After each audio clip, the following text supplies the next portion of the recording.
សួស្តីបងបងនៅតាម YouTube បាទហ្នឹងហើយនេះទៅចុចចៃបាទឈុត14គ្រាប់បាទហ្នឹងហើយ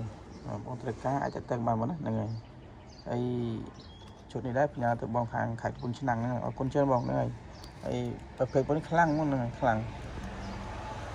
ពេលច្រើនមកក៏យកទៅគាត់ដែរថាមិនគាត់ថាគាត់សារតែខ្លាំងអញ្ចឹង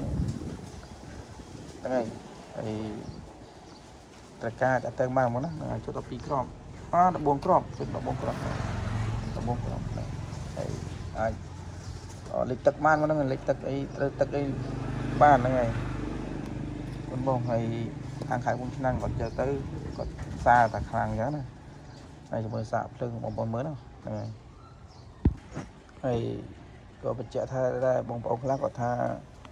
មិនទុកចិត្តអីចឹងណាចាំបានដល់ផ្ទះចាំបាញ់លុយទៅឲ្យគាត់ថាហើយបងមើល channel បងមិនអីទេមានតែខ្ញុំហ្នឹងហើយគឺបាច់ភ័យតែខ្លាចផ្ញើបានទៅហ្នឹងហើយនេះភ្លើងវាមកហ្នឹងមកសាកភ្លើងឲ្យមើលភ្លើងវាមកហ្នឹង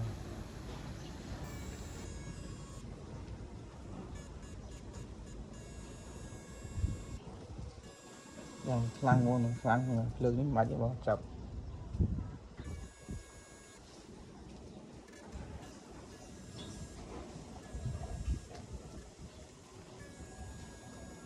ខ្លាំងបាទខ្លាំងមកនេះបាទភ្លើងនេះដឹងណានេះឲ្យហើយពីច្រើនមកយកទៅថាល្អអញ្ចឹងណាល្អប្រើហ្នឹង